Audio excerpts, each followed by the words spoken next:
ಮತ್ಸ್ಯ ತರಂಗ ಮತ್ಸ್ಯ ತರಂಗ ಮತ್ಸ್ಯ ತರಂಗ.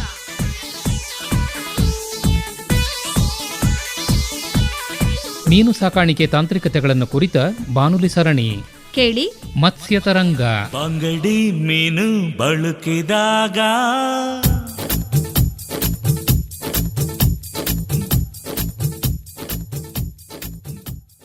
ರೈತ ಬಾಂಧವರೇ, ಇವತ್ತಿನ ಮತ್ಸ್ಯ ತರಂಗ ಬಾನುಲಿ ಸರಣಿಯಲ್ಲಿ ಅಕ್ವೇರಿಯಂ ಮೀನು ನಿರ್ವಹಣೆ, ವಂಶಾಭಿವೃದ್ಧಿ ಮತ್ತು ಮಾರುಕಟ್ಟೆಯನ್ನು ಕುರಿತು ಮೈಸೂರಿನ ಪ್ಲಾನೆಟ್ ಅರ್ತ್ನ ನಿರ್ದೇಶಕರಾದ ಎಂ ಪ್ರದೀಪ್ ಅವರೊಂದಿಗೆ ಸಂದರ್ಶನವಿದೆ.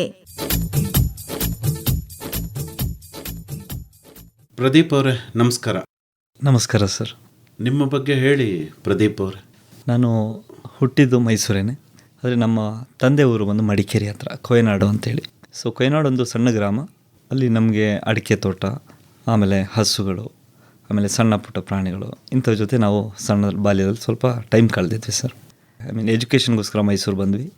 ಅದಾದ ನಂತರ ಮೈಸೂರಲ್ಲಿ ಹಲವಾರು ಸಂಸ್ಥೆಗಳ ಜೊತೆ ಸಣ್ಣ ಪುಟ್ಟದಾಗಿ ನಾನು ಏನು ಓದಿದ್ರಿ ಪ್ರದೀಪ್ ಅವರೇ? ಸರ್, ನಾನು ಮಾಸ್ಟರ್ಸ್ ಇನ್ ಝುವಾಲಜಿ ಮಾಡಿದ್ದೀನಿ ಫ್ರಮ್ ಮಾನಸ್ ಗಂಗೋತ್ರಿ. ಇಷ್ಟಪಟ್ಟು ಆಯ್ಕೆ ಮಾಡ್ಕೊಂಡ್ರ? ತುಂಬ ಇಷ್ಟಪಟ್ಟು ಆಯ್ಕೆ ಮಾಡ್ಕೊಂಡ್ರಂಥ ಒಂದು ಸಬ್ಜೆಕ್ಟ್ ಸರ್ ಅದು. ಪ್ರಾಣಿಗಳ ಜೊತೆ ಇರಬೇಕು ಅನ್ನೋದು ಯಾವಾಗಲೂ ಚಿಕ್ಕರಿಂದ ಒಂದು ಆಸೆ ಇತ್ತು. ಸೊ ಆಸೆ ಮಾತ್ರ ಇದ್ರೆ ಸಾಲದು, ಅದಕ್ಕೆ ಸ್ವಲ್ಪ ಪ್ರಯತ್ನ ಪಡಬೇಕು ಅಂತೇಳಿ ಅದ್ರ ಬಗ್ಗೆ ಒಂದು ಒಲವು ಸ್ಟಾರ್ಟ್ ಆಯಿತು.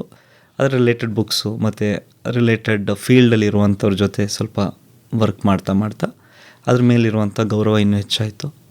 ಹಾಗಾಗಿ ಎಜುಕೇಷನ್ ನಂತರ ಕೂಡ ಅದೇ ಒಂದು ಇದರಲ್ಲಿ ನಾನು ಸ್ಥಗಿತವಾಗಿರಬೇಕು ಅನ್ನೋ. MSc ಯಾವ ವಿಷಯದ ಮೇಲೆ ತಾವು ಸಂಶೋಧನೆ ಮಾಡಿದ್ದು?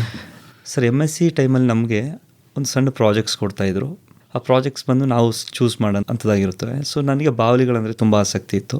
ಸೊ ಬಾವಲಿಗಳ ಬಗ್ಗೆ almost 1.5 to 2 years research continues ಇತ್ತು. ಅಂದರೆ MSc ಸ್ಟಾರ್ಟ್ ಆದಾಗಿಂದ ಅದ್ರ ಬಗ್ಗೆನೇ ಒಂದು ಆಪ್ಷನ್ ನಂಗೆ ಸಿಕ್ಕಿತ್ತು. ಜೊತೆಗೆ ಅದನ್ನೇ ನಾನು ಪರ್ಸ್ಯೂ ಮಾಡಿ 2 years ರಿಸರ್ಚ್ ಮಾಡಿದ ನಂತರ ಆಗಿನ ಸಮಯದಲ್ಲಿ ಒಂದು 11 ಬಗೆಯ ಬಾವಲಿಗಳನ್ನ ಪತ್ತೆ ಹಚ್ತೀವಿ. ಎಲ್ಲಿ?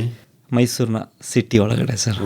11 ಬಗೆಯ ಬಾವಲಿಗಳು? ಎಸ್, 11 ಸ್ಪೀಸೀಸ್ ಅಂತ ಹೇಳ್ತೀವಿ. ಅಥವಾ 11 ಬಗೆಯ ಬಾವಲಿಗಳನ್ನ ನಾವು ಆ ಟೈಮಲ್ಲಿ ನಮಗೆ ನಮ್ಮ ರಿಸರ್ಚಲ್ಲಿ ಸಿಗುತ್ತೆ. ಅದನ್ನು ನಾವು IOSR ಅನ್ನೋ ಒಂದು ಜರ್ನಲಲ್ಲಿ ಪಬ್ಲಿಷ್ ಕೂಡ ಮಾಡ್ತೀವಿ ಸರ್. ಸೊ ಅದಾದ ನಂತರ ಕೂಡ ಹಲವಾರು ವರ್ಕ್ ನಡೀತಾ ಇದೆ. ಈಗಲೂ ಆಗಾಗ ಸಮಯ ಸಿಕ್ಕಿದಾಗ ಅದಕ್ಕೂ ಕೂಡ ನೋಡ್ತಾ ಇರ್ತೀನಿ, ಅಂದರೆ ರಿಲೇಟೆಡ್ ಟು ಬಾವಲಿಗಳು ಅಂತೇಳಿ. ಮಾಸ್ಟರ್ಸ್ ಮುಗಿಸಿದ ಮೇಲೆ ಏನು ಮಾಡಿದ್ರಿ? ಮಾಸ್ಟರ್ಸ್ ಮುಗಿಸಿ ವಿತಿನ್ 1 monthಲ್ಲೇ ನನಗೆ ಒಂದು ಕ್ಯಾಂಪಸ್ ಇಂಟರ್ವ್ಯೂಯಿಂದ ಸೆಲೆಕ್ಷನ್ ಆಗುತ್ತೆ ಸರ್.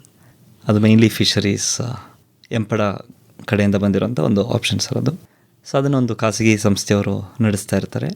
ಅಲ್ಲಿ ಒಂದು 3.5-4 ವರ್ಷ ಕಂಪ್ಲೀಟ್ಲಿ ಇಂಟು ಫಿಶರಿ ಆಸ್ಪೆಕ್ಟ್ಸಲ್ಲಿ ನಾನು ಟ್ರೈನ್ ಆಗ್ತೀನಿ. ಅದಾದ ನಂತರ ನಾನು ಫಿಶರ್ಸ್ ಜೊತೆನೇ ನನ್ನ ಈ ಒಂದು ವೆಂಚರ್ನ ಸ್ಟಾರ್ಟ್ ಮಾಡಿದ್ದು ಸರ್. ಏನು ಮಾಡಿದಿರಿ ಹೇಳಿ? ಸರ್, ನಮ್ಮ ಒಂದು ಜಾಗದಲ್ಲಿ ಕಂಪ್ಲೀಟ್ಲಿ ಫಿಶಸ್ಗಿರುವಂಥ ಒಂದು ಡಿಸ್ಪ್ಲೇ ಯೂನಿಟ್ ಅಂತ ಮಾಡಿದ್ದೀವಿ. ಸೊ ಏನಾಗುತ್ತೆ, ಫಸ್ಟ್ ಪಾಯಿಂಟ್, ಫಿಶಸ್ ಯಾವ ಥರ ಇರುತ್ತೆ, ಯಾವ ಥರ ಇರಬೇಕು ಅನ್ನೋದಕ್ಕೆ ಒಂದು ಮಾದರಿ ಇರಬೇಕು. ಅದಕ್ಕೆ ಮೇಯ್ನ್ಲಿ ಡಿಸ್ಪ್ಲೇ ಬೇಕು ನಮಗೆ. ಟ್ರೇಡ್ ಮಾಡೋದ್ರ ಜೊತೆಗೇ ಒಂದು ಪರ್ಮನೆಂಟ್ ಡಿಸ್ಪ್ಲೇ ಪ್ಲೇಸ್ ಅಂತ ಇದ್ದರೆ ಆ ಫಿಶ್ನ ಎಂಟೈರ್ ಲೈಫ್ ಸೈಕಲ್ ನಾವು ಸ್ಟಡಿ ಮಾಡ್ಬೋದು. ಸೊ ಅದಕ್ಕೋಸ್ಕರ ಮೇಯ್ನ್ಲಿ ಒಂದು ಡಿಸ್ಪ್ಲೇ ಯೂನಿಟ್ ಮಾಡಿದ್ದೀವಿ. ಆ ಡಿಸ್ಪ್ಲೇ ಯೂನಿಟಲ್ಲಿ ನಮಗೆ ಫಿಶ್ನ ಎಂಟೈರ್ ಬಿಹೇವಿಯರ್, ಸೀಸನಲ್ ಚೇಂಜಸ್ ಪ್ರತಿಯೊಂದು ಕೂಡ ನಾವು ಅಬ್ಸರ್ವ್ ಮಾಡ್ಬೋದು. ಸೊ ಅದೊಂದಿದೆ. ಜೊತೆಗೇ ನನ್ನ ಇಂಟ್ರೆಸ್ಟ್ನ ಕೆಲವೊಂದು ಫಿಶ್ಗಳನ್ನ ಬ್ರೀಡಿಂಗ್ ಕೂಡ ನಾನು ಮಾಡ್ತಾಯಿದ್ದೀನಿ sir. So captive management and breeding of ornamental fishes ಅಂತೇಳಿ ನನ್ನ ಈ ಒಂದು ಪ್ರಾಜೆಕ್ಟ್ನ ಮಾಡ್ತಾಯಿದ್ದೀನಿ. ನಿಮಗೆ ಇಷ್ಟವಾದ ಮೀನಿನ ತಳಿಗಳ್ಯಾವುದು? ನನಗೆ ತುಂಬ ಇಷ್ಟವಾದದ್ದು ಅಂತ ಹೇಳಿದ್ರೆ ಒಂದು ತಳಿ ಇದೆ ಸರ್, ಅದನ್ನು ಸಿಕ್ಲಿಡ್ ಅಂತ ಕರಿತೀವಿ. It's a family. ಸಿಕ್ಲಿಡ್ ಫ್ಯಾಮಿಲಿಯಲ್ಲೇ ಕೂಡ 4-5 ಥರದ ಬ್ರೀಡಿಂಗ್ ಬಿಹೇವಿಯರ್ ಇದೆ. ಅದರಲ್ಲಿ ಮೌತ್ ಬ್ರೂಡರ್ ಅಂತ ಒಂದು ಬರುತ್ತೆ ಸರ್. ಸಾಮಾನ್ಯವಾಗಿ ಮೀನುಗಳು ಮೊಟ್ಟೆನ ಕಲ್ಲಲ್ಲೋ ಅಥವಾ ಬಂಡೆಯಲ್ಲೋ ಅಂಟಿಸ್ಬಿಟ್ಟು ಜಸ್ಟ್ ಕಾಯ್ತವೆ. ಇವುಗಳು ಮೊಟ್ಟೆ ಇಟ್ಟ ತಕ್ಷಣ ಮೊಟ್ಟೆನ ಬಾಯೊಳಗಡೆ ಸೇಫಾಗಿ ಇಟ್ಕೊಳ್ತವೆ. ಬಾಯೊಳಗಡೆ ಇಟ್ಟ ನಂತರ ಒಂದು 13-14 ದಿನಗಳ ತನಕ ಯಾವುದೇ ಥರದ ಆಹಾರ ತಿಂದೇನೆ ಆ ಮೊಟ್ಟೆನ ಹ್ಯಾಚ್ ಮಾಡಿ ಮರಿಗಳನ್ನೂ ಸಹ ಅದೇ ಥರ ಇಟ್ಕೊಳ್ಳುತ್ತೆ. ಅದಾದ ನಂತರ ಮರಿಗಳು ದೊಡ್ಡದಾದ ಮೇಲೆ ಈಚೆ ಬಿಡುತ್ತೆ. ಇದು ತುಂಬ ಕುತೂಹಲ ಕೊಡುವಂಥ ಒಂದು ಕಾನ್ಸೆಪ್ಟ್ ನಮಗೆ. ಸೊ ಆ ಒಂದು ಫಿಶ್ ನನಗೆ ತುಂಬ ಇಷ್ಟ ಕೂಡ. ಆದ್ದರಿಂದ ನನಗೆ ಬ್ರೀಡಿಂಗ್ ಇನ್ನೂ ಆಸಕ್ತಿ ಜಾಸ್ತಿ ಬಂದಿದೆ ಸರ್. ಸರಿ, ಬರೀ ಮೀನಿನ ಬಗ್ಗೆ ಅಷ್ಟೇನಾ ಅಥವಾ ಬೇರೆ ವಿಚಾರಗಳತ್ತನೂ ತಾವು ಗಮನ ಹರಿಸಿದ್ದೀರಾ? ಸರ್, ಬರೀ ಮೀನು ಮಾತ್ರ ಅಲ್ಲ, ನನಗೆ ಸಕಲ ಪ್ರಾಣಿಗಳು ಇಷ್ಟ ಆಗಿರೋದ್ರಿಂದ ಇನ್ನೂ ಹಲವಾರು ಪ್ರಾಣಿಗಳನ್ನ ನಾವು ಇಲ್ಲಿ ಡೆವಲಪ್ ಮಾಡಿಕೊಂಡು ಹಾಗೂ ಸಾಕೊಂಡು ಅದರ ರಿಲೇಟೆಡ್ ಸ್ಟಡೀಸ್ ಮಾಡ್ಕೊಂಡು ಬರ್ತಾಯಿದ್ದೀವಿ ಸರ್. ಅಂದರೆ ಪಕ್ಷಿಗಳಾಗಿರ್ಬೋದು, ಪಕ್ಷಿ ಅಂತ ಹೇಳಿದ ತಕ್ಷಣ ನಮಗೆ ನಾರ್ಮಲಾಗಿ ನಾವು ಈ ಲವ್ ಬರ್ಡ್ಸ್ ಮತ್ತು ಇದನ್ನು ಮಾತ್ರ ನೋಡಿರ್ತೀವಿ. ನಮ್ಮಲ್ಲಿ ಅದನ್ನು ಬಿಟ್ಟು ಇನ್ನೂ ಹಲವಾರು ತಳಿಗಳ ಪಕ್ಷಿಗಳಿದ್ದಾವೆ. ಅಂದರೆ ಇದನ್ನು ಎಕ್ಸಾಟಿಕ್ ಪೆಟ್ಸ್ ಅಂತ ಕರಿತೀವಿ. ವಿದೇಶದ ಮುದ್ದಾಗಿ ಸಾಕುವಂಥ ಪ್ರಾಣಿ. ಅಂದರೆ ಇವು ಯಾವುದೂ ಕೂಡ ನಮ್ಮ ವೈಲ್ಡಲ್ಲಿ ಇರಬಾರ್ದು. ಅಂದರೆ ನಮ್ಮ ವೈಲ್ಡಲ್ಲಿ ಸೇರುವಂಥ ಪಕ್ಷಿಗಳನ್ನ ನಾವು ಸಾಕಂಗಿಲ್ಲ. ಸೊ ವಿದೇಶದ ಹಲವಾರು ಪಕ್ಷಿಗಳು ಅದಕ್ಕೆ ಬೇಕಾಗಿರುವಂಥ ಪ್ರಾಮುಖ್ಯತೆಯಿಂದ ಅದಕ್ಕೆ ಬೇಕಾಗಿರುವಂಥ ಪೇಪರ್ ವರ್ಕ್ ಎಲ್ಲ ಸೇರಿ ನಾವು ಇಟ್ಕೊಂಡ್ರೆ pure legal way of keeping pets ಅಂತ ಹೇಳ್ತೀವಿ. ಸೊ ನಮ್ಮಲ್ಲಿ ಹಲವಾರು ಆ ಥರದ ಪಕ್ಷಿಗಳಿದ್ದಾವೆ ಸರ್. ಅದರ ಜೊತೆಗೇ ಹಲವಾರು ಸಾಕು ಪ್ರಾಣಿಗಳು ಕೂಡ ಇದ್ದಾವೆ. ನಾವು ಅದನ್ನು ಕೂಡ ಸಾಕ್ತಾ ಇದ್ದೀನಿ. ಏನೇನು ಪ್ರಾಣಿಗಳಿದ್ದಾವೆ? ನಮ್ಮಲ್ಲಿ ಒಂದು ಫುಲ್ ಲಿಸ್ಟೇ ಇದೆ ಸರ್. ಈಗ ಸ್ಟಾರ್ಟಿಂಗ್ ಫ್ರಮ್ ಹಾವುಗಳಿದ್ದಾವೆ, ಸಾಕುವಂಥ ಹಾವುಗಳಿದ್ದಾವೆ. ಆಮೇಲೆ ವಿದೇಶದ ಮೊಲಗಳು, ತುಂಬ ರೇರ್ ಆಗಿರುವಂಥ ರ್ಯಾಬಿಟ್ಸ್ಗಳಿದ್ದಾವೆ. ಹಲವಾರು ರೋಡೆಂಟ್ ವೆರೈಟೀಸ್ ಅಂತೀವಿ, ಅಂದರೆ ಇಲಿ ವರ್ಗಕ್ಕೆ ಸೇರಿರುವಂಥ ಹಲವಾರು ಪ್ರಾಣಿಗಳಿದ್ದಾವೆ. ಕ್ಯಾಂಗ್ರೂ ಜಾತಿಗೆ ಸೇರಿರುವಂಥ ಒಂದು ಸಣ್ಣ ಒಂದು ಪ್ರಾಣಿ ಇದೆ, ಅದು ಶುಗರ್ ಗ್ಲೈಡರ್ ಅಂತೇಳಿ. ಇತ್ತೀಚೆಗೆ ತುಂಬ ಕಾಮನಾಗಿ ಎಲ್ಲರೂ ಅದನ್ನು ಮನೇಲೂ ಕೂಡ ಸಾಕ್ತಾ ಇದ್ದಾರೆ. ಹಾಗೆ ಕೆಲವೊಂದು ಪ್ರೈಮೇಟ್ಸ್ ಇದ್ದಾವೆ. ಪ್ರೈಮೇಟ್ಸ್ ಅಂತ ಹೇಳಿದರೆ ಮಂಗನ ಜಾತಿಗೆ ಸೇರುವಂಥದ್ದು. ಅದರಲ್ಲಿ ಪೆಟ್ಟ ಗ್ರೇಡಲ್ಲಿ ಬರುವಂಥ ಕೆಲವೊಂದು ಮಂಗಗಳು ಕೂಡ ನಮ್ಮಲ್ಲಿದ್ದಾವೆ. ಹಾಗೆ ಆಸ್ಟ್ರಿಚ್ ಉಷ್ಟ್ರ ಪಕ್ಷಿಗಳಿದ್ದಾವೆ, ಕುದುರೆ ಇದೆ, ಹಲವಾರು ಬಗೆಯ ಶ್ವಾನಗಳಿದ್ದಾವೆ, ಬೆಕ್ಕುಗಳಿದ್ದಾವೆ. ಈ ಥರ ತುಂಬ ಹೇಳ್ಬೋದು ಸರ್. ನಿಮ್ಮ ಜಾಗದ ಹೆಸರೇನು ಸರ್? ನನ್ನ ಜಾಗಕ್ಕೆ ನಾನು ಪ್ಲ್ಯಾನೆಟ್ ಅರ್ತ್ ಅಂತ ಹೆಸರು ಕೊಟ್ಟಿದ್ದೀನಿ. ಅಂದರೆ ಭೂಮಿ ಮೇಲಿರೋ ಎಲ್ಲವೂ ನಿಮ್ಮಲ್ಲೇ ಇದೆ? ಹಾಂ ಸರ್. ಅಂದರೆ ನಾವು ಎಂಟೈರ್ ಸೆಲೆಸ್ಟಿಯಲ್ ಅಥವಾ ಎಂಟೈರ್ ಕಾಸ್ಮಿಕ್ ಅಂತ ನೋಡಿದ್ರೆ, ನಮ್ಮ ಈ ಭೂಖಂಡನ ಏನೋ ಹೇಳಿದ್ರೆ ಭೂಮಿ ಒಂದು ಮಾತ್ರ ನಮಗೆ ಎಂಟೈರ್ ಲೈಫ್ ಫಾರ್ಮ್ಸ್ನ ಕೊಡುವಂಥದ್ದು. ಸೊ ಅದಕ್ಕಿಂತ ಬೆಸ್ಟ್ ಆಗಿರುವಂಥ ಹೆಸರಿನ ಯಾವುದೂ ಇಲ್ಲ. ಅದಕ್ಕೆ ಪ್ಲ್ಯಾನೆಟ್ ಅರ್ತ್ ಅಂತ, ಅಂದರೆ ಮದರ್ ಅರ್ತ್ ಅಂತ ಅದರ ಅರ್ಥ. ಸೊ ಜೀವ ಅಂತ ಮೇನ್ಲಿ. ಈಗ ಮೀನುಗಾರಿಕೆಗೆ ಸಂಬಂಧಪಟ್ಟಂತೆ ಬರೋಣ.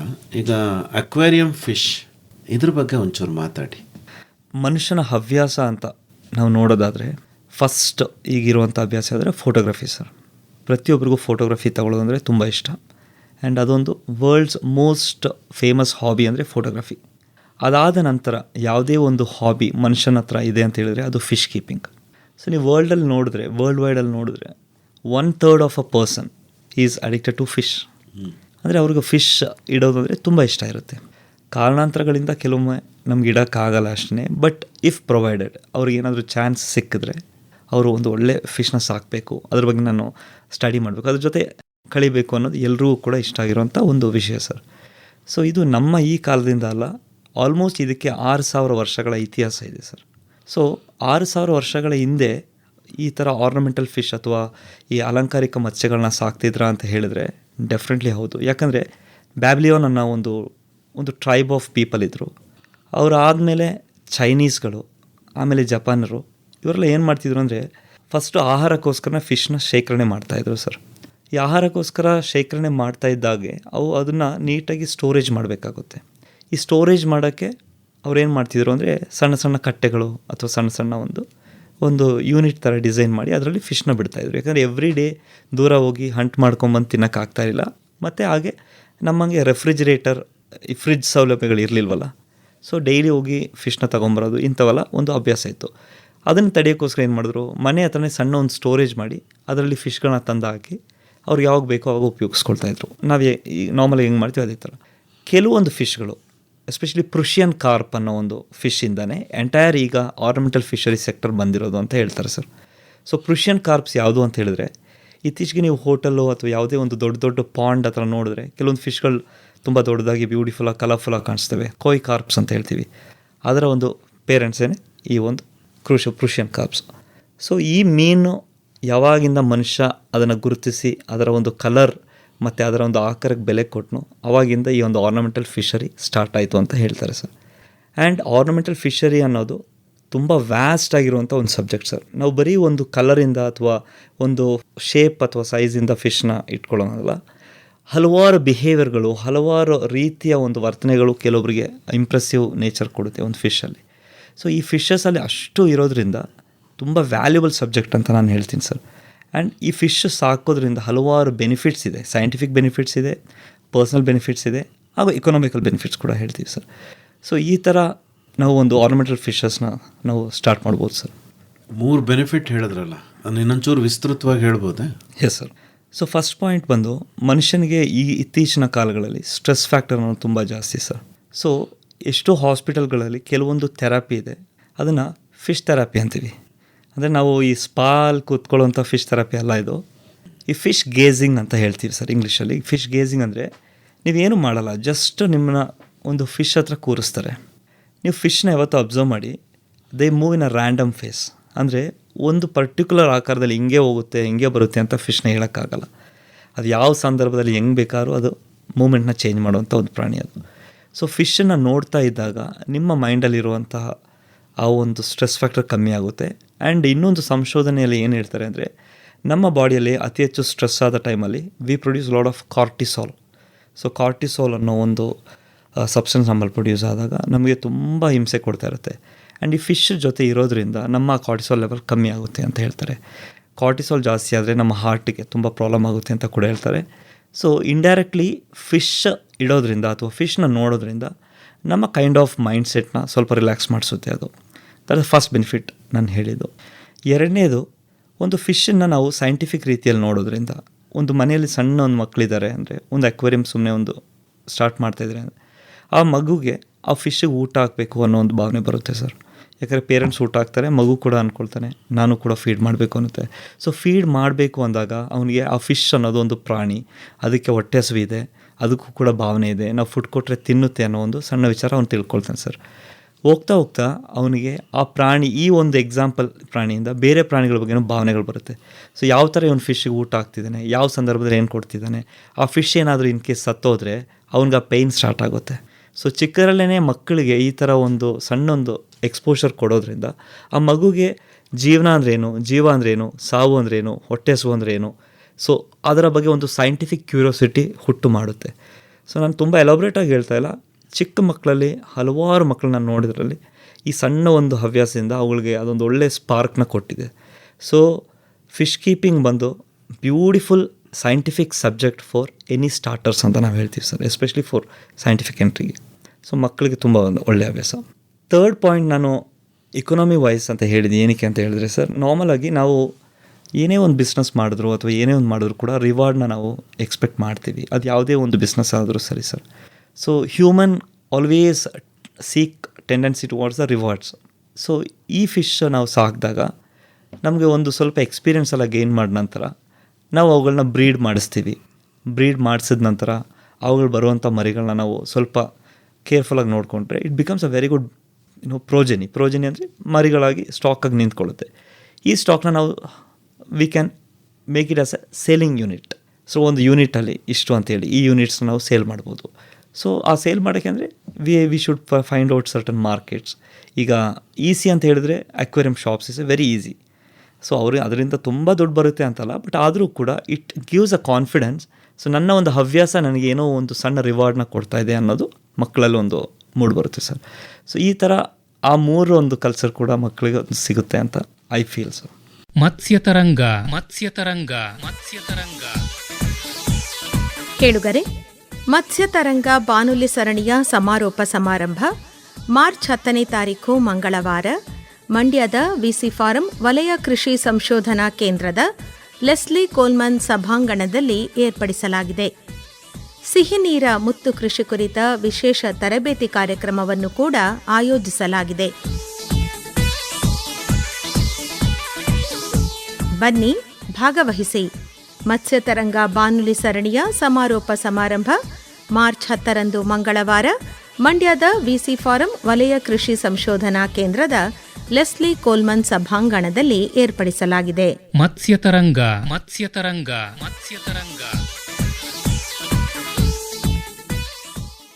ಎಷ್ಟು ತರಹದ ಆರ್ನಮೆಂಟಲ್ ಫಿಶ್ ಪ್ರಭೇದಗಳಿರ್ಬೋದು ಸರ್? ನಾವು ಆರ್ನಮೆಂಟಲ್ ಫಿಶಸ್ ಅಂತ ಬಂದಾಗ 3 ಮೈನ್ ಝೋನಾಗಿ ಡಿವೈಡ್ ಮಾಡ್ತೀವಿ ಸರ್. ಒಂದು ಮರೈನ್ ಫಿಶಸ್ ಅಂತ ಹೇಳ್ತೀವಿ.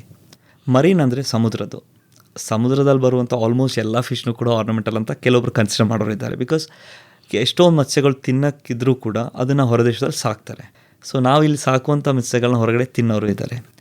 So almost like more than 10,000 species ಇದೆ. ಅದೇನೆ ಫ್ರೆಶ್ ವಾಟರ್ ಫಿಶ್ ಅಂತ ಎರಡನೇದಾಗಿ ಒಂದು ಡಿವೈಡ್ ಮಾಡ್ತೀವಿ.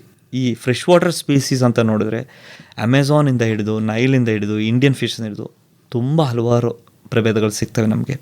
ಸೊ ಅದು ಸಮ್ವೇರ್ ಲೈಕ್ ಅರೌಂಡ್ ಒಂದು 6,000 7,000 ಸ್ಪೀಸೀಸ್ ಇದ್ದಾವೆ.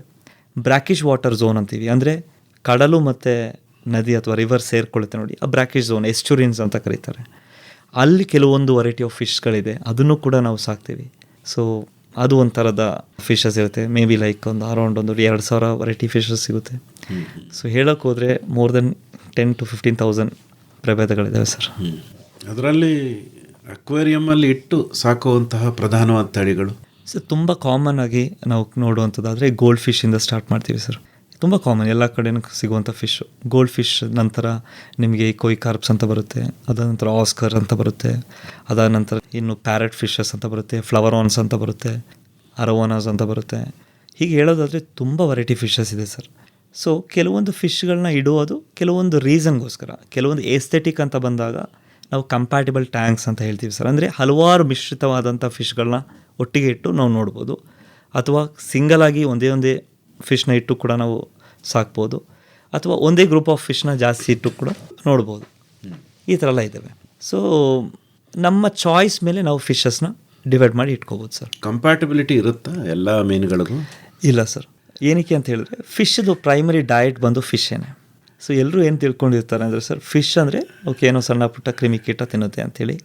ನ್ಯಾಚುರಲಿ ಕ್ರಿಮಿಕೀಟಗಳನ್ನ ತಿಂದೇ ಬದುಕುತ್ತವೆ, ಬಟ್ ಅವು ಕ್ಯಾನಬಲಿಸ್ಟಿಕ್ ಬಿಹೇವಿಯರ್ ತೋರಿಸುತ್ತೆ. ಕ್ಯಾನಬಲಿಸ್ಟಿಕ್ ಅಂದರೆ ಅದರ ಸಂತಾನ ಅಥವಾ ಅದರ ಜೊತೆಗೆ ಇರುವಂಥವನ್ನೇ ಕೆಲವೊಮ್ಮೆ ತಿನ್ನುವಂಥ ಬಿಹೇವಿಯರ್ಗಳು ಇರುತ್ತವೆ.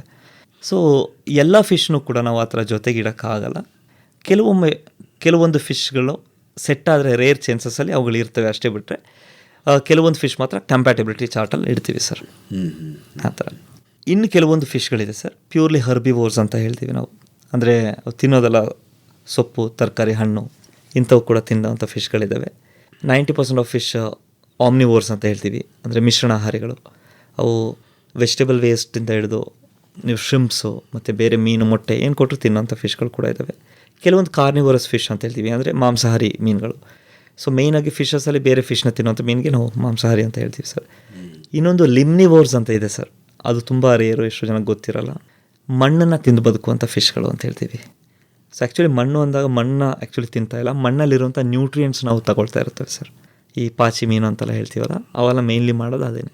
ಅವು ಚಾನ್ಸ್ ಸಿಗ್ದಾಗ ತಿಂತವೆ, ಇಲ್ಲ ಅಂತ ಹೇಳಿದ್ರೆ ಇಂಥ ಒಂದು ಹವ್ಯಾಸಗಳನ್ನ ಇಟ್ಕೊಂಡಿರ್ತವೆ. ಅಂದರೆ ಕಮರ್ಷಿಯಲಿ ವಯಬಲ್ ಆಗಿರುವಂಥವು ಕೆಲವು ತಳಿಗಳಿದ್ದಾವೆ ಅಂತೀರಿ ಅಕ್ವೇರಿಯಂ ಫಿಶಲ್ಲಿ? ಹೌದು ಸರ್. ಕಮರ್ಷಿಯಲಿ ವಯಬಲ್ ಆಗಿ ಸಕ್ಸಸ್ ಆಗಿ ನಮ್ಮ ಇಂಡಿಯನ್ ಒಂದು ಸಿನಾರಿಯೋದಲ್ಲಿ ನೋಡೋದಾದರೆ ಅರೌಂಡ್ ಒಂದು 170-200 ಪ್ರಭೇದಗಳು ಮಾತ್ರ, ಅಷ್ಟು ಮಾತ್ರ ನಮ್ಮಲ್ಲಿ ಚಾನ್ಸಸ್ ಇದೆ ಸರ್. ಓಕೆ. ಈಗ ನೀವು ಬ್ರೀಡಿಂಗ್ ಮಾಡ್ತಾ ಇರುವಂತಹ ತಳಿಗಳು ಯಾವುದು ಪ್ರದೀಪ್ ಅವರೇ? ಸರ್ ನಾನು ಬೇಸಿಕ್ಲಿ ಫೋಕಸ್ ಮಾಡ್ತಿರೋದು ಸಿಕ್ಲಿಡ್ ಅನ್ನೋ ಒಂದು ಫ್ಯಾಮಿಲಿ ಆಫ್ ಫಿಶಸಲ್ಲಿ. ಯಾಕಂದರೆ ಅವುಗಳು ತುಂಬ ಸುಲಭ sir, compare to other fish ಇವು ತುಂಬ ಸುಲಭ. ಫಸ್ಟ್ ಪಾಯಿಂಟ್ ಏನಂದರೆ ಸಣ್ಣ ಒಂದು ಟ್ಯಾಂಕ್ ಇದ್ದರೆ ಸಾಕು, ಒಂದು ಒಳ್ಳೆ ಎನ್ವೈರ್ಮೆಂಟ್ ಸೆಟ್ ಮಾಡಿಕೊಟ್ರೆ ಅವಳು ಬ್ರೀಡ್ ಆಗುತ್ತೆ. ನನ್ನಲ್ಲಿ ಇರುವಂಥ ಫಿಶ್ಗಳು ನಾನು ಸೆಲೆಕ್ಟ್ ಮಾಡಿರೋ ಫಿಶಸ್ ಅಂದರೆ ಜ್ಯುವೆಲ್ ಮಾರ್ಫ್ ಅಂತ ಹೇಳ್ತೀವಿ, ಆಮೇಲೆ ಎಲೆಕ್ಟ್ರಿಕ್ ಬ್ಲೂ ಅಕಾರ ಅಂತ ಒಂದಿದೆ, ಆಮೇಲೆ ನಾನು ಕೆಲವೊಂದು ಆಸ್ಕರ್ಸ್ನ ಬ್ರೀಡ್ ಮಾಡ್ತೀನಿ, ಆ್ಯಂಡ್ ನಾರ್ಮಲ್ ಮಾರ್ಫ್ಸ್ ಕೆಲವೊಂದನ್ನ ಮಾಡ್ತಾಯಿದ್ದೀನಿ. ಆಮೇಲೆ ಸಿಕ್ಲಿಡಲ್ಲೇ ಸ್ವಲ್ಪ ಹೈಯರ್ ಎಂಡ್ ಆದಂತಹ ಡಾಲ್ಫಿನ್ಸ್ ಅಂತ ಬರುತ್ತೆ, ಡಾಲ್ಫಿನ್ ಸಿಕ್ಲಿಡ್ ಅಂತ ಬರುತ್ತೆ ಇದು, ಮತ್ತು ಸ್ಟ್ರಾಬೆರಿ ಪಿಕಾಕ್ ಸಿಕ್ಲಿಡು, ಆಮೇಲೆ ಕಾನ್ವಿಕ್ಸು, ಈ ಥರ ಒಂದು 7-8 ಸ್ಟ್ರೈನ್ಸ್ನ ಇಟ್ಟು ನಾನು ಪರ್ಸನಲಿ ಮಾಡ್ತಾಯಿದ್ದೀನಿ ಸರ್. ಬ್ರೀಡಿಂಗ್ ಬಗ್ಗೆ ಹೇಳ್ಬೋದಾ? ಸೂಕ್ಷ್ಮವಾಗಿ ಹೇಳಿ ಸಾಕು ಸರ್. ಬ್ರೀಡಿಂಗ್ ಅನ್ನೋದು ಆ್ಯಕ್ಚುಲಿ ಒಂದು ತುಂಬ ಖುಷಿಯ ವಿಚಾರ ಸರ್, ನಮಗೆಲ್ಲ ಫಿಶ್ಗೆ. ಏನಕ್ಕೆ ಅಂತ ಹೇಳಿದ್ರೆ, ಯಾವತ್ತೂ ಒಂದು ಪ್ರಾಣಿ ಖುಷಿಯಾಗಿದೆ, ಅದರ ಜಾಗನ ಅಕ್ಸೆಪ್ಟ್ ಮಾಡ್ಕೊಂಡಿದೆ ಅಂತ ಯಾವಾಗ ಗೊತ್ತಾಗುತ್ತೆ ಅಂದರೆ ಅವು ಆ ಜಾಗದಲ್ಲಿ ಬ್ರೀಡ್ ಆದಾಗ, ಅಂದರೆ ಸಂತಾನ ಉತ್ಪತ್ತಿ ಮಾಡಿದಾಗ. ಏನಕ್ಕೆ ಸಂತಾನ ಉತ್ಪತ್ತಿ ಮಾಡಬೇಕು ಅನ್ನೋದನ್ನ ಫಸ್ಟ್ ನಾವು ತಿಳ್ಕೊಬೇಕು ಸರ್. ಯಾವತ್ತೂ ಒಂದು ಜೊತೆಯಾಗಿ ಬಿಡ್ತೀವಿ, ಅಥವಾ ಇದರಲ್ಲಿ ನಾವು ಮೇಯ್ನಾಗಿ ರೇಷ್ಯೋ ಅಂತ ನೋಡ್ತೀವಿ ಸರ್. ಈಗ ಫಿಶ್ನ ತೊಗೊಂಡೋಗಿ ಒಂದು ಮೇಲ್ ಒಂದು ಫೀಮೇಲ್ ಬಿಟ್ಟಾಗ ಅಥವಾ ಗಂಡು ಹೆಣ್ಣು ಬಿಟ್ಟ ತಕ್ಷಣ ಅದು ಮರಿ ಹಾಕಲ್ಲ. ಅವುಗಳಿಗೆ ಫಸ್ಟು ಒಂದು ಜಾಗ ಅಡ್ಜಸ್ಟ್ ಆಗಬೇಕು, ಆ ಜಾಗ ಏನು ಅಂತ ತಿಳ್ಕೊಬೇಕಾಗುತ್ತೆ, ಅದಕ್ಕೆ ಬೇಕಾಗಿರೋಂಥ ಸಮಯ ನಾವು ಕೊಡಬೇಕು, ಆ್ಯಂಡ್ ಆ ಜಾಗವನ್ನು ಅದೇ ಥರ ನಾವು ಇಡಬೇಕು ಸರ್. ಸೊ ಇದರಲ್ಲಿ ಹಲವಾರು ಪ್ಯಾರಾಮೀಟರ್ಸ್ನ ನಾವು ಫಾಲೋ ಮಾಡಬೇಕಾಗುತ್ತೆ.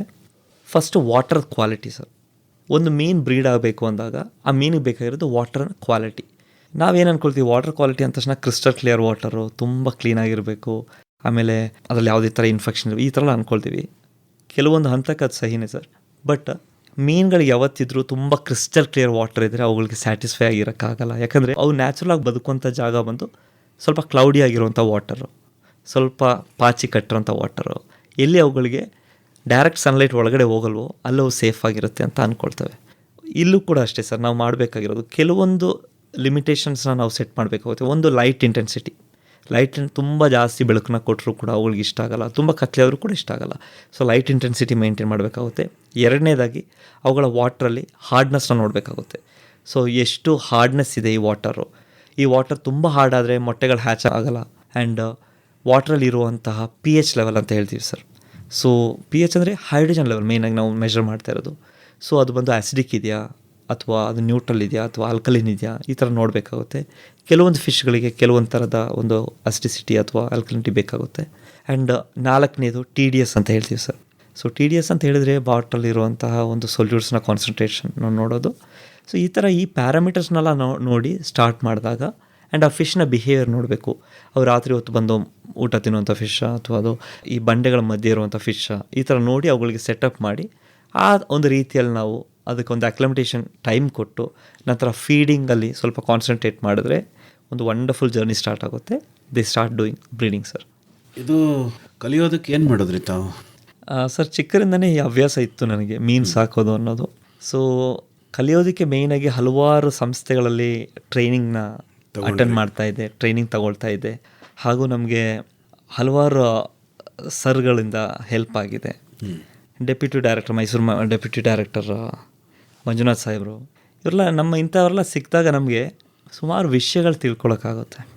ಅವರು ಈ ಮೀನಿನ ಬಗ್ಗೆ ಹೇಳ್ಕೊಟ್ಟಾಗ ಅಥವಾ ಅವ್ರು ಕಲಿಸ್ದಾಗ ಅಥವಾ ನಾವು ನೋಡಿದಾಗ ಮಾತಾಡಿದಾಗ ಈ ರೀತಿಯಲ್ಲಿ ಹಲವಾರು ವಿಷಯನ ತಿಳ್ಕೊಂಡಾಗ ಅದನ್ನು ನಾವು ಪ್ರಾಕ್ಟಿಕಲಿ ಇಂಪ್ಲೈ ಮಾಡೋಕ್ಕೆ ಟ್ರೈ ಮಾಡ್ತೀವಿ. ಒಮ್ಮೊಮ್ಮೆ ಸಕ್ಸಸ್ ಆಗುತ್ತೆ, ಹಲವಾರು ಬಾರಿ ಫೇಲ್ಯೂರ್ ಆಗುತ್ತೆ. ಈ ಅಕ್ವೇರಿಯಂ ಫಿಶ್ನ ಬ್ರೀಡ್ ಮಾಡೋದನ್ನು ಕೂಡ ನೀವು ಅಕ್ವೇರಿಯಮ್ಮಲ್ಲೇನಾ ಅಥವಾ ಸಹಜವಾದಂತಹ ಪಾಂಡ್ಗಳನ್ನೇನಾದ್ರು ಇಟ್ಕೊಂಡಿದ್ದೀರಾ? ಸರ್, ಮುಂಚೆ ಲಾರ್ಜ್ ಸ್ಕೇಲಲ್ಲಿ ಮಾಡ್ತಾಯಿದ್ವಿ, ಹಲವಾರು ಪಾಂಡ್ಗಳಿತ್ತು. ಸೊ ಹಲವಾರು ಪಾಂಡ್ಗಳಿದ್ದು ಒಂದು ಸಕ್ಸಸ್ ರೇಷಿಯೋ ನೋಡಿದಾಗ ಆಲ್ಮೋಸ್ಟ್ ಒಂದು 60 to 70% ಸಕ್ಸಸ್ ರೇಷಿಯೋ ಇತ್ತು ಸರ್. ಇತ್ತೀಚೆಗೆ ಸ್ವಲ್ಪ ಕಮ್ಮಿ ಮಾಡಿದ್ದೀನಿ. ಒಂದು ಇಂಡೋರ್ ಸೆಕ್ಷನಲ್ಲೇ ಒಂದು 18 to 20 ಪಾಂಡ್ ಪ್ಲಸ್ ಅಕ್ವೇರಿಯಂ ಟ್ಯಾಂಕ್ಸಲ್ಲಿ ಮಾಡ್ತಾಯಿದ್ದೀನಿ. ಅದರಲ್ಲೂ ಕೂಡ ಆಲ್ಮೋಸ್ಟ್ ನನಗೆ 70% ಸಕ್ಸಸ್ ರೇಟ್ ಸಿಗ್ತಾಯಿದೆ.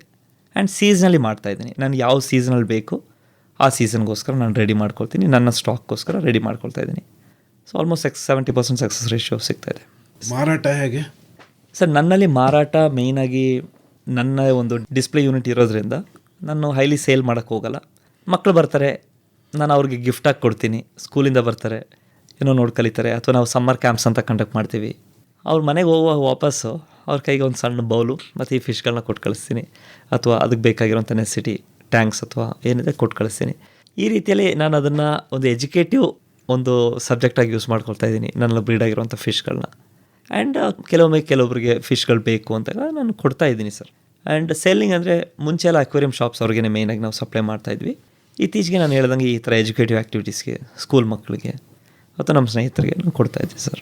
ಅಕ್ವೇರಿಯಂ ಫಿಶ್ ಮ್ಯಾನೇಜ್ಮೆಂಟ್ ಹೇಗೆ? ಸೊ ಮ್ಯಾನೇಜ್ಮೆಂಟ್ ಅನ್ನೋದು ಸ್ವಲ್ಪ ಚಾಲೆಂಜಿಂಗ್. ನಾನು ಆಗಲೇ ಹೇಳ್ದಂಗೆ ಸರ್, ಅಕ್ವೇರಿಯಂ ಫಿಶಸಲ್ಲಿ ಫಸ್ಟ್ ಪಾಯಿಂಟ್ ಏನಂತ ಹೇಳಿದ್ರೆ ಅವು ಕಂಪ್ಲೀಟ್ಲಿ ನಮ್ಮ ಕಂಟ್ರೋಲಲ್ಲಿರುವಂಥ ಒಂದು ಎಂಟಿಟಿ. ಸೊ ಅವುಗಳಿಗೆ ಎಷ್ಟು ನೀರು ಬೇಕು, ಎಷ್ಟು ಆಹಾರ ಬೇಕು, ಎಷ್ಟು ಬೆಳಕು ಬೇಕು, ಎಷ್ಟು ಏರೇಷನ್ ಬೇಕು, ಇವೆಲ್ಲವೂ ಕೂಡ ನಾವು ಡಿಸೈಡ್ ಮಾಡ್ತಾ ಇರ್ತೀವಿ. ನಾವು ಒಂದು ಅಕ್ವೇರಿಯಂ ಫಿಶ್ನ ತಂದು ಇಟ್ಟಾಗ 2 ಕಾನ್ಸೆಪ್ಟ್ನ ಯೋಚನೆ ಮಾಡ್ಬೇಕು ಸರ್. ಒಂದು, ಅದನ್ನು ನಾವು ಡಿಸ್ಪ್ಲೇಗೋಸ್ಕರ ಇಡ್ತಾ ಇದ್ದೀವಾ ಅಥವಾ ಬ್ರೀಡಿಂಗ್ಗೋಸ್ಕರ ಇಡ್ತಾ ಇದ್ದೀವಾ ಅಂತೇಳಿ.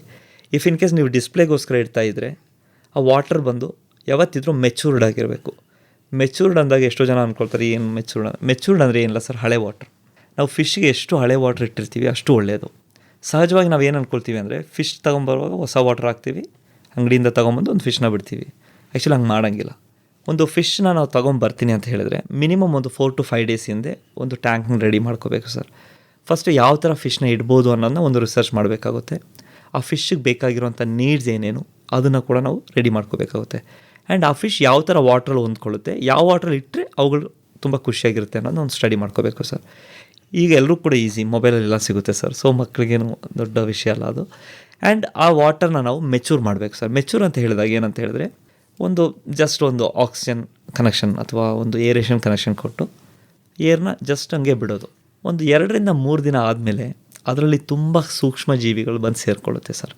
ಅವೇನು ಮಾಡ್ತವೆ ಅಂತ ಹೇಳಿದ್ರೆ ನೆಕ್ಸ್ಟ್ ಈ ಫಿಶ್ ಬಂದಾಗ ಆ ಫಿಶ್ ತಿನ್ನುವಂಥ ಆಹಾರ ಹಾಗೂ ಅದರ ಮಲವಿಸರ್ಜನೆ ಇಂಥವನ್ನ ಕನ್ವರ್ಟ್ ಮಾಡೋಕ್ಕೆ ತುಂಬ ಹೆಲ್ಪ್ಫುಲ್ ಮಾಡುತ್ತೆ. ಸೊ ನಾವು ಬಯಾಲಜಿಕಲಿ ಬೆನಿಫಿಷಿಯರಿ ಬ್ಯಾಕ್ಟೀರಿಯಾ ಅಂತ ಕರಿತೀವಿ, ಬಯಾಲಜಿಕಲಿ ಬೆನಿಫಿಷರಿ ಆರ್ಗನಿಸಮ್ಸ್ ಅಂತ ಕೂಡ ಕರಿತೀವಿ ಸರ್. ಇದು ಆಗದೇ ನಾವು ಸುಮ್ಮನೆ ತೊಗೊಂಬಂದೊಂದು ಫಿಶ್ನ ಬಿಟ್ಟರೆ ಎಷ್ಟೋ ಸಲ ಅದು ಸಾಯುವಂಥ ಒಂದು ಸ್ಥಿತಿ ನೋಡ್ತೀವಿ ಸರ್. ಸೊ ಮೇಯ್ನಾಗಿ ಫಸ್ಟ್ ಬೇಕಾಗಿರೋದು ಈ ಬೇಸಿಕ್ಸ್ನ ತಿಳ್ಕೊಳ್ಳೋವಂಥದ್ದು ಸರ್. ಆ್ಯಂಡ್ ಯಾವತ್ತು ಫಿಶ್ ತೊಗೊಂಡು ಬಂದ ನಂತರ ಅದನ್ನು ಫಸ್ಟ್ ಮಾಡಬೇಕಾಗಿರೋದು ಏನಂದರೆ ಅಕ್ಲಮಟೈಸೇಷನ್ ಅಂತೇಳಿ, ಅಂದರೆ ಹೊಂದುವಿಕೆ. ಒಂದು ಫಿಶ್ ಯಾವುದೋ ಒಂದು ವಾಟ್ರಲ್ಲಿರುತ್ತೆ, ಯಾವುದೋ ಕಂಡೀಷನ್ಲಿರುತ್ತೆ, ಸಡನ್ನಾಗಿ ನಮ್ಮ ಒಂದು ಕಂಡೀಷನ್ ಅದು ಚೆನ್ನಾಗಿಲ್ಲದೆ ಇರಲಿ ಸರ್, ಸಡನ್ನಾಗಿ ಸೆಟ್ ಆಗೋಲ್ಲ. ಸೊ ನಾವೇನು ಮಾಡಬೇಕು ಅಂತ ಹೇಳಿದ್ರೆ ಫಸ್ಟ್ ಒಂದು ಫಿಶ್ ಬಂದ ನಂತರ ಅದನ್ನು ಬೇಸಿಕ್ ಅಕ್ಲಮಟೈಸೇಷನ್ ಆದರೂ ಮಾಡಲೇಬೇಕು ಸರ್. ಅಂದರೆ ಒಂದು ಟಿನ್ ಕವರ್ ಅಥವಾ ಒಂದು ಪ್ಲಾಸ್ಟಿಕ್ ಕವರ್ಲಿ ಏನು ಕೊಟ್ಟಿರ್ತಾರೆ ಆ ಟೆಂಪ್ರೇಚರ್ ಮತ್ತು ನಮ್ಮ ವಾಟರ್ ಟೆಂಪ್ರೇಚರ್ ಎರಡೂ ಕೂಡ ಒಂದೇ ಟೆಂಪ್ರೇಚರ್ ಬರೋ ತನಕ ಹಂಗೆ ಇಡಬೇಕಾಗುತ್ತೆ. ಸೊ ಹಂಗೆ ಇಟ್ಟಾಗ ಒಂದು 10 ಮಿನಿಟ್ಸ್ ಟು 15 ಮಿನಿಟ್ಸ್ ಟೈಮಲ್ಲಿ ಎರಡರದ್ದು ವಾಟರ್ ಟೆಂಪ್ರೇಚರ್ ಈಕ್ವಲ್ ಆಗುತ್ತೆ. ಅದಾದ ನಂತರ ನಮ್ಮ ಅಕ್ವೇರಿಯಮಲ್ಲಿರುವಂಥ ವಾಟರ್ನ ಈ ಫಿಶ್ನ ಒಂದು ಕವರ್ ಒಳಗಡೆ ಹಾಕಿ ಅನಂತರ ಒಂದು 5 to 10 ಮಿನಿಟ್ಸ್ ಬಿಟ್ಟಾಗ ನಿಧಾನಕ್ಕೆ ಈ ಫಿಶ್ಶು ಈ ಒಂದು ವಾಟರ್ಗೆ ಸೆಟ್ ಆಗುತ್ತೆ sir.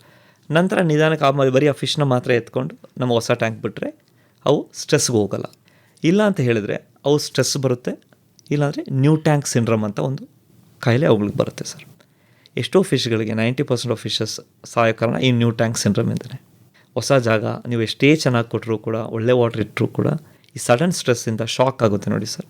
Mentally they will become upset and they dye. ಅಲ್ಲ, ಈ ಅಕ್ವೇರಿಯಂ ಫಿಶ್ಗೂ ಬಿಡೋದಕ್ಕೆ ಸೈಜ್ ಇದೆಯಾ? Definitely sir. ನಾವು ಅಕ್ವೇರಿಯಂ ಫಿಶಸ್ ಅಂತ ಹೇಳಿದಾಗ ಹಲವಾರು ಸೈಜಲ್ಲಿ ಬರುತ್ತೆ ಸರ್. ಆ್ಯಂಡ್ ಈವನ್ ನೀವು ಸಣ್ಣ ಮರಿ ತಂದರೂ ಕೂಡ ದೊಡ್ಡದಾಗುತ್ತೆ. ಸೊ ನಾವು ಅದಕ್ಕೇ ಫಸ್ಟ್ ರಿಸರ್ಚ್ ಮಾಡಿ ಅಂತ ಹೇಳೋದು ಸರ್. ಬಿಕಾಸ್ ಈಗ ಒಂದು ಸಣ್ಣ ಒಂದು ಫಿಶ್, ಗೋಲ್ಡ್ ಫಿಶ್ನ ತೊಗೊಂಬರ್ತಾಯಿದ್ರೆ ಅಂದ್ಕೊಳ್ಳಿ ಸರ್, ಅದಕ್ಕೆ ನೀವು ಒಂದು ಬೌಲಲ್ಲಿಟ್ಟರೂ ಕೂಡ ಸ್ಟಾರ್ಟಿಂಗಲ್ಲಿ ಓಕೆನೆ. ಬಿಕಾಸ್ ಸಣ್ಣ ಮರಿ ಇರ್ತವೆ, ನೀವು ಬೌಲ್ನ ಎವ್ರಿ 1 day ಅಥವಾ 2 days ಚೇಂಜ್ ಮಾಡ್ತೀನಿ ವಾಟರ್ ಅಂದರೆ ಇರುತ್ತೆ. ಬಟ್ ಅದೇ ಒಂದು 2-3 months ಆದಮೇಲೆ ಅದು ಒಂದಿನ ಕೂಡ ಬೌಲಲ್ಲಿ ಇರೋಕ್ಕಾಗಲ್ಲ. ಯಾಕಂದರೆ ಅವಕ್ಕೆ ಒಂದು ಒಳ್ಳೆ ಏರೇಷನ್ ಬೇಕು, ಏರೇಟರ್ ಸಪೋರ್ಟ್ ಎಲ್ಲ ಬೇಕಾಗುತ್ತೆ. ಸೊ ಒಂದು ಫಿಶ್ನ ತಗೊಳ್ಳೋಕ್ಕಿಂತ ಮುಂಚೆ ಆ ಫಿಶ್ ಎಷ್ಟು ಕಾಲಾವಧಿ ತನಕ ಬದುಕುತ್ತೆ, ಎಷ್ಟು ದೊಡ್ಡ ಟ್ಯಾಂಕಲ್ಲಿ ಇಡಬೇಕು ಅನ್ನೋದನ್ನ ನಾವು ಪ್ರಾಪರ್ ರಿಸರ್ಚ್ ಮಾಡಬೇಕಾಗುತ್ತೆ ಸರ್. ಆ್ಯಂಡ್ ಒಂದು ಫಿಶ್ ನಮ್ಮಲ್ಲಿ ಬಂದರೆ ಆ ಫಿಶನ್ನು ಕಂಟಿನ್ಯೂಸ್ ಆಗಿ ಬೆಳೆಸೋದು ನಮ್ಮ ಉದ್ದೇಶ ಇರುತ್ತೆ ಸರ್. ಸೊ ಬಯೋಮಾಸ್ ಅಂತ ಒಂದು ಕ್ಯಾಲ್ಕುಲೇಷನ್ ಇದೆ. ನಾವು ಸಿಂಪಲಾಗಿ ಹೇಳ್ಬೇಕಾದ್ರೆ ಬಯೋಮಾಸ್ ಅಂತ ಹೇಳ್ತೀವಿ. ಈಗ 1 ಲೀಟರ್ ನೀರು ಅಂತ ನೋಡಿದ್ರೆ 1 ಲೀಟರ್ ವಾಟ್ರಲ್ಲಿ ನಮಗೆ ಒಂದು 4 ಗ್ರಾಮ್ ಆಫ್ ಆಕ್ಸಿಜನ್ ಇದೆ ಅಂದ್ಕೊಳ್ಳಿ. ಯೂಶ್ವಲಿ ನೋಡಿದಾಗ 4 ಗ್ರಾಮ್ ಆಕ್ಸಿಜನ್ ಸಿಗ್ಬೋದು ಅಷ್ಟೇ 1 ಲೀಟರ್ ವಾಟ್ರಲ್ಲಿ. 1 ಲೀಟರ್ ವಾಟ್ರಲ್ಲಿ ನಾನು ಮ್ಯಾಕ್ಸಿಮಮ್ 3 ಫಿಶ್ ಬಿಡ್ಬೋದು ಅಷ್ಟೇ. ಎಷ್ಟು ಅವರ್ ತನಕ ಬಿಡ್ಬೋದು? ಅರೌಂಡ್ 7 hours ಬಿಡ್ಬೋದು ಅಂದ್ಕೊಳ್ಳಿ. ಅದಾದ ನಂತರ ಆ ವಾಟ್ರಲ್ಲಿರೋ ಆಕ್ಸಿಜನ್ ಬಂದು ಡಿಪ್ಲೀಟ್ ಆಗುತ್ತೆ, ಅಂದರೆ ಕನ್ಸ್ಯೂಮ್ ಆಗಿರುತ್ತೆ ಬೈ ದ ಫಿಶ್. ಈಗ ಅದನ್ನು ಸಪೋರ್ಟ್ ಮಾಡೋಕ್ಕೋಸ್ಕರ ನಾನು ಏರಿಯೇಷನ್ ಕೊಡ್ತಾ ಇರೋದು. ಸೊ ನಾವು ಒಂದು ಕ್ಯಾಲ್ಕುಲೇಷನ್ ಯಾವ ಥರ ಮಾಡಬೇಕು ಅಂದರೆ, ನನ್ನ ಟ್ಯಾಂಕ್ ಸೈಜ್ ಈಗ 2 ಅಡಿ ಅಥವಾ 3 ಅಡಿ ಇದೆ ಅಂತ ಹೇಳಿದ್ರೆ ಅದರಲ್ಲಿ ನಾನು ಇಡುವಂಥ ವಾಟರ್ ಎಷ್ಟಿದೆ, ಎಷ್ಟು ಲೀಟ್ರ್ ವಾಟರ್ ಇಡಿಸುತ್ತೆ, ಆ ವಾಟರ್ ನಾನು ಎಷ್ಟು ಮೀನು ಹಾಕಬೇಕು. ಆ್ಯಂಡ್ ಇದು ಎಲ್ಲ ಮೀನಲ್ಲಿ ಕೂಡ ಡಿಫ್ರೆನ್ಸ್ ಆಗುತ್ತೆ. ಕೆಲವೊಂದು ಮೀನುಗಳು ತುಂಬ ಲೋ ಆಕ್ಸಿಜನಲ್ಲಿ ಕೂಡ ಬದುಕ್ತವೆ, ಕೆಲವೊಂದಕ್ಕೆ ಹೈ ಆಕ್ಸಿಜನ್ ಡಿಮ್ಯಾಂಡ್ ಬೇಕಾಗುತ್ತೆ. ಈ ಥರ ನೋಡಿ ನಾವು ಕ್ಯಾಲ್ಕುಲೇಟ್ ಮಾಡಿ ಇಡಬೇಕು ಸರ್. ಬಟ್ ಇದು ಸ್ವಲ್ಪ ಕಾಂಪ್ಲೆಕ್ಸ್ ಆಗಿರೋದ್ರಿಂದ ಒಂಚೂರು ಎಕ್ಸ್ಪರ್ಟೈಸ್ ಇರೋರನ್ನ ಕೇಳಿದ್ರೆ ಅವ್ರು ನಿಮಗೆ ಹೇಳ್ಕೊಡ್ತಾರೆ ಸರ್. ಲೈಕ್ ಅಕ್ವೇರಿಯಂ ಅಂಗಡಿಯಲ್ಲಿ ತುಂಬ ಸೀನಿಯರ್ ಇರೋರಿಗೆ ಗೊತ್ತಿರುತ್ತೆ ಎಷ್ಟು ಫಿಶ್ ಬಿಡಬೇಕು, ಎಷ್ಟು ಟ್ಯಾಂಕಲ್ಲಿ ಎಷ್ಟು ಮೇಂಟೈನ್ ಮಾಡಬೇಕು ಅನ್ನೋದು ನಾವು ತಿಳ್ಕೊಂಡು ಬಿಡಬೇಕಾಗುತ್ತೆ ಸರ್. ಆಯುಸ್ ಏನು ಅಂದಾಜು ಸರ್? ನೀವು ಆಯುಸ್ ಕೇಳಿದ್ರೆ ತುಂಬ ಶಾಕ್ ಆಗ್ತೀರಾ.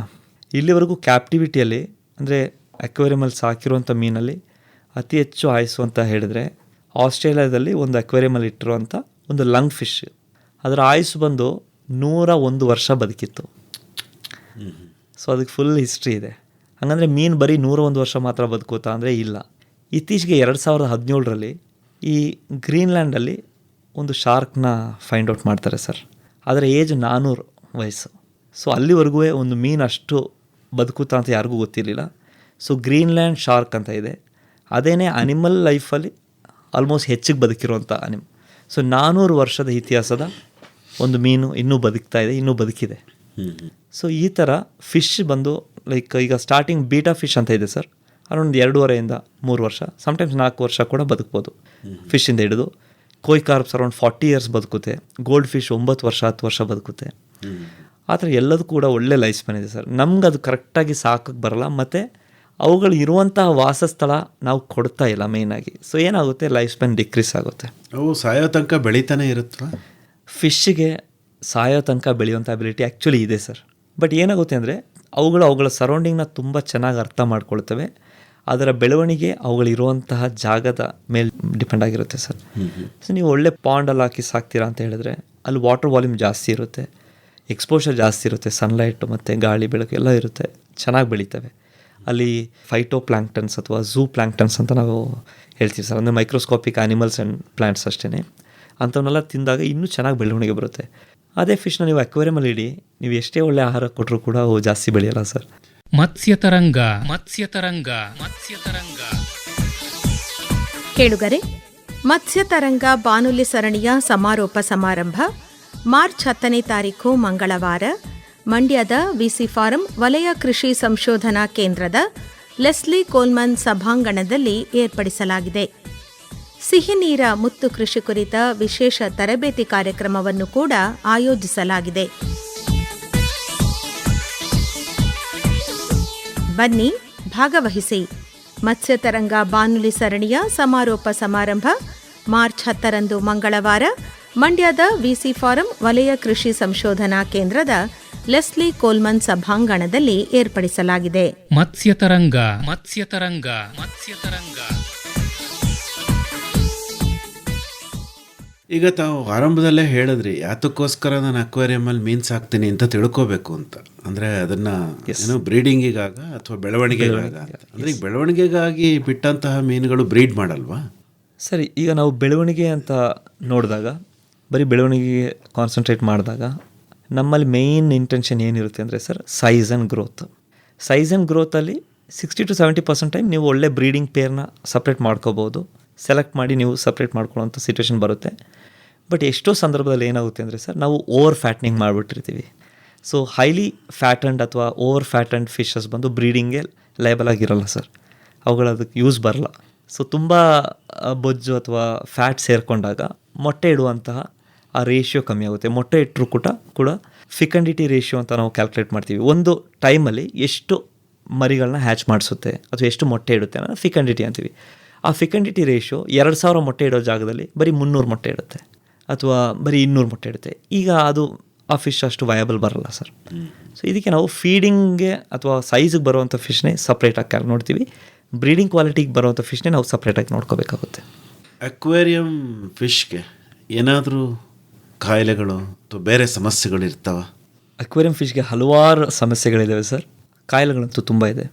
ಬೇಸಿಕ್ ಕಾಯಿಲೆ ಅಂತ ಹೇಳಿದ್ರೆ ಸರ್, ನಾವು ಈಗ ಫಸ್ಟ್ ಒಂದು ಅಕ್ವೇರಿಯಂ ಅಂಗಡಿಯಿಂದನೋ ಅಥವಾ ಎಲ್ಲೋ ಒಂದು ಕಡೆಯಿಂದ ತೊಗೊಂಬಂದು ಹಾಕಿದಾಗ ನಾನು ಹೇಳಿದಂಗೆ ನ್ಯೂ ಟ್ಯಾಂಕ್ ಸಿಂಡ್ರಮ್ ಅಂತ ಬರುತ್ತೆ ಸರ್. ಜಸ್ಟ್ ಬಟ್ ಶಾಕ್ ಅಷ್ಟೇ. ಹೊಸ ಜಾಗಕ್ಕೆ ಬಂದಿದ್ದೀನಿ, ಗೊತ್ತಿಲ್ಲದಿರೋಂಥ ಜಾಗ, ಸ್ವಲ್ಪ ಟೆನ್ಷನಲ್ಲಿರ್ತವೆ.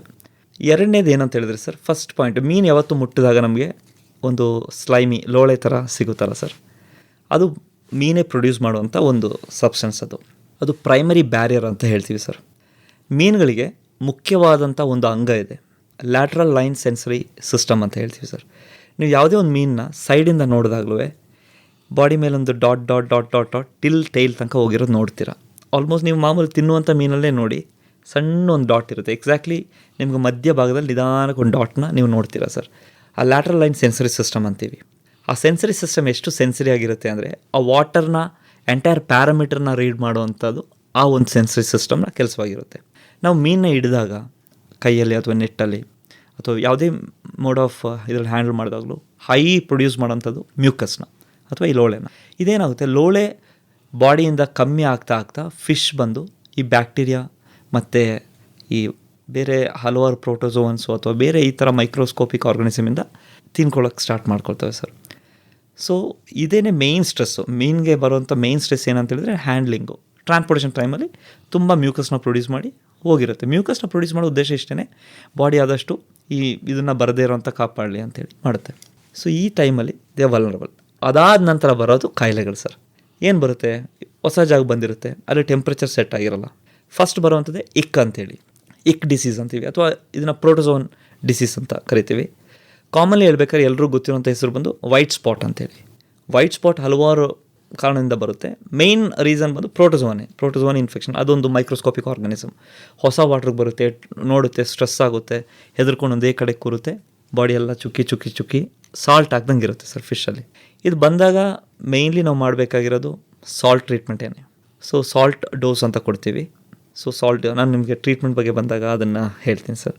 ಸೊ ಈ ಥರ ಪ್ರೋಟೋಸೋನ್ ಇನ್ಫೆಕ್ಷನ್ ಬರುತ್ತೆ. ನೆಕ್ಸ್ಟ್ ಬ್ಯಾಕ್ಟೀರಿಯಲ್ ಇನ್ಫೆಕ್ಷನ್ ಬರುತ್ತೆ. ಬ್ಯಾಕ್ಟೀರಿಯಲ್ ಅಂತ ಬಂದಾಗ ಮೈ ಮೇಲಿರುವಂಥ ರೆಕ್ಕೆಗಳೆಲ್ಲ ತಿಂದು ಹೋಗ್ತವೆ ಸರ್. ಸ್ಕೇಲ್ಸ್ ಎಲ್ಲ ತಿಂತಾ ಇರುತ್ತೆ. ನಿಮಗೆಲ್ಲ ಒಂಥರ ಕಚ್ಚಿ ಆಗ್ದಂಥ ಒಂದು ವಿಜುವಲಿ ಕಾಣಿಸ್ಬೋದು ಸರ್. ಆಮೇಲೆ ರೆಡ್ ಬ್ಲಾಚಸ್ ಕಾಣಿಸುತ್ತೆ. ಇದು ಬ್ಯಾಕ್ಟೀರಿಯಾದಿಂದ ಬರುವಂಥ ಇನ್ಫೆಕ್ಷನ್ನು. ಮೂರನೇದು ಡ್ರಾಪ್ಸಿ ಅಂತ ಒಂದು ಕಂಡೀಷನ್ ಬರುತ್ತೆ. ಮೀನು ಹಂಗೆ ಊದ್ಕೊಳ್ಳುತ್ತೆ ಸರ್, ಸ್ಕೇಲ್ಸ್ ಎಲ್ಲ ಹೊರಗಡೆ ಕಾಣಿಸ್ತಾ ಇರುತ್ತೆ. ತುಂಬ ಡೆಡ್ಲಿ ಕಂಡೀಷನ್ ಇದು, ಫಿಶ್ಶು ಉಳಿಸ್ಕೊಳ್ಳೋದು ತುಂಬ ಕಷ್ಟ ಇದು.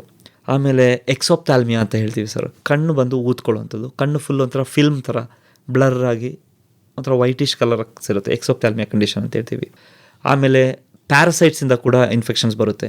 ಗಿಲ್ಸ್ ಒಳಗಡೆ ಗೈರಲೋಡ್ಯಾಕ್ಟಸ್ ಮತ್ತು ಡ್ಯಾಕ್ಟೋಗೈರಲಸ್ ಅಂತೇಳಿ 2 ಥರದ ಒಂದು ಫ್ಲೂಕ್ಸ್ ಇದ್ದಾವೆ, ಅವುಗಳು ಹೋಗಿ ಗಿಲ್ಸ್ನ ತಿಂದು ಸಾಯಿಸ್ತವೆ ಫಿಶ್ನ. ಆಮೇಲೆ ಇನ್ನು ಹೆಮರೇಜಸ್ ಬರುತ್ತೆ. ಹೆಮರೇಜಸ್ ಅಂದರೆ ಬಾಡಿಯೆಲ್ಲ ಬ್ಲಡ್ ಸ್ಟೈನ್ ಬಂದು ಹೆಮರೇಜಸ್ ಆಗಿ ಸಾಯ್ತವೆ. ಈ ಥರ ಹೇಳೋಕೆ ಹೋದರೆ ತುಂಬ ವೆರೈಟಿ ಡಿಸೀಸ್ ಇದ್ದಾವೆ. ಆಮೇಲೆ ತುಂಬ ಕಾಮನ್ ಆಗಿರುವಂಥ ಆರ್ಗ್ಯುಲಸ್ ಮತ್ತು ಲರ್ನಿಯಾ ಅನ್ನೋ ಪ್ಯಾರಸೈಟ್ ತುಂಬ ಕಾಮನ್. ನೀವು ಯಾವುದೇ ಅಕ್ವೇರಿಯಂ ಅಂಗಡಿ ನೋಡಿದ್ರು ಒಂದೊಂದ್ಸರಿ ಹಿಂಗೆ ಎತ್ತಿದ್ರೆ ಫಿಶ್ ಮೇಲೆ ಫಿಶ್ ಲೈಸ್ ಅಂತಲೇ ಕರಿತೀವಿ, ಅಥವಾ ಹುಕ್ವಮ್ ಅಂತ ಕೂಡ ಕರಿತೀವಿ ಇನ್ನೊಂದು ಫಿಶ್. ಈ ಥರ 2-3 ಥರದ ಒಂದು ಪ್ಯಾರಸೈಟ್ಸ್ ಕೂಡ ನಿಮಗೆ ನೋಡ್ಬೋದು. ಇಷ್ಟೆಲ್ಲ ಕಾಯಿಲೆಗಳು ಫಿಶ್ಗಳಿಗೆ ಸಾಮಾನ್ಯವಾಗಿ ಬರ್ಬೋದು ಸರ್. ಮುಂದಿನ ನಿಮ್ಮ ಕನಸುಗಳು ಪ್ರದೀಪ್ ಅವ್ರದ್ದು? ಸರ್, ನನಗೆ ಮೇಯ್ನಾಗಿ ಆ್ಯನಿಮಲ್ ಸ್ಟ್ರೀಮಲ್ಲಿ ವರ್ಕ್ ಮಾಡೋದ್ರಿಂದ ನನಗೆ ಗೊತ್ತಿಲ್ಲದಿರೋ ಹಲವಾರು ವಿಷಯಗಳನ್ನ ಕಲಿತಾನೇ ಇದ್ದೀನಿ. ಅದನ್ನು ಚೆನ್ನಾಗಿ ಕಲಿತು ನಾನು ಕೇಳುವಂಥವ್ರಿಗೆ ನಾನು ಅದನ್ನು ತಿಳಿಸ್ಬೇಕು ಅನ್ನೋದೇ ನನ್ನ ಕನಸು, ಬೇರೆ ಏನಿಲ್ಲ. ಅಕ್ವೇರಿಯಂ ಮೀನು ಸಾಕಾಣಿಕೆಗೆ ಸಂಬಂಧಪಟ್ಟಂತೆ, ತಳಿಗಳಿಗೆ ಸಂಬಂಧಪಟ್ಟಂತೆ, ಅದರ ವೈಶಿಷ್ಟ್ಯತೆಗಳಿಗೆ ಸಂಬಂಧಪಟ್ಟಂತೆ ಹೆಚ್ಚಿನ ಮಾಹಿತಿಗೆ ತಮ್ಮನ್ನೇ ನೇರವಾಗಿ ಸಂಪರ್ಕ ಮಾಡಬೇಕು ಅಂದರೆ ಪ್ರದೀಪ್ ಅವರೇ, ಸಂಪರ್ಕಕ್ಕಾಗಿ ತಮ್ಮ ಮೊಬೈಲ್ ಸಂಖ್ಯೆನ ಕನ್ನಡದಲ್ಲಿ ಹೇಳ್ಬೋದಾ? Definitely sir. 9036381315. ಇನ್ನೊಮ್ಮೆ ಹೇಳ್ತೀರಾ? 9036381315. ಇನ್ನೂ ಒಂದು ಸರಿ ಹೇಳ್ಬಿಡಿ. Yes sir, 9036381315. ಒಳ್ಳೆಯದು ಪ್ರದೀಪ್ ಅವರೇ, ಇದುವರೆಗೂ ಬಹಳ ವಿಶೇಷವಾಗಿ ಅಕ್ವೇರಿಯಂ ಮೀನು ಉತ್ಪಾದನೆ, ಅಭಿವೃದ್ಧಿ, ಮಾರಾಟ ಮತ್ತು ವಿಶೇಷವಾಗಿ ನಿಮ್ಮ ಪ್ರಾಣಿ ಪ್ರೀತಿ ಈ ಎಲ್ಲದರ ಬಗ್ಗೆ ಬಹಳ ಸೊಗಸಾಗಿ ನಿಮ್ಮ ಅನುಭವಗಳನ್ನು ಹಂಚ್ಕೊಂಡ್ರಿ. ನಿಮ್ಮ ಎಲ್ಲ ಕೆಲಸಗಳು ಯಶಸ್ವಿ ಆಗಲಿ. ವಂದನೆಗಳು. ನಮಸ್ಕಾರ. Thank you sir. Thank you very much. Aquarium ಮೀನು ನಿರ್ವಹಣೆ, ವಂಶಾಭಿವೃದ್ಧಿ ಮತ್ತು ಮಾರುಕಟ್ಟೆಯನ್ನು ಕುರಿತು ಮೈಸೂರಿನ ಪ್ಲಾನೆಟ್ ಅರ್ತ್ನ ನಿರ್ದೇಶಕರಾದ ಎಂ ಪ್ರದೀಪ್ ಅವರೊಂದಿಗೆ ಸಂದರ್ಶನವನ್ನು ಕೇಳಿದಿರಿ. ಬರುವ ವಾರ ಮೀನುಗಾರಿಕಾ ಇಲಾಖೆಯ ಅಭಿವೃದ್ಧಿ ಯೋಜನೆಗಳನ್ನು ಕುರಿತ ನೇರ ಫೋನ್ ಇನ್ ಕಾರ್ಯಕ್ರಮವಿದೆ. ಭಾಗವಹಿಸುತ್ತಾರೆ ಮೀನುಗಾರಿಕಾ ಇಲಾಖೆಯ ಜಂಟಿ ನಿರ್ದೇಶಕರಾದ ಗಿರೀಶ್ ಹಾಗೂ ಉಪನಿರ್ದೇಶಕರಾದ ಜಿಎಚ್ ಮಂಜುನಾಥ್. ಮತ್ಸ್ಯ ತರಂಗ.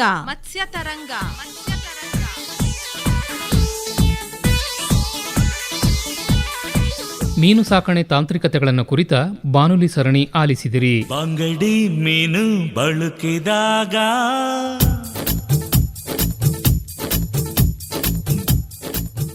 ಸಹಯೋಗ ಮೀನುಗಾರಿಕಾ ಇಲಾಖೆ. ನಿರ್ಮಾಣ ನೆರವು ಆರ್ ಲೋಕೇಶ್ವರಿ. ಪರಿಕಲ್ಪನೆ ಹಾಗೂ ನಿರ್ಮಾಣ ಎನ್ ಕೇಶವಮೂರ್ತಿ.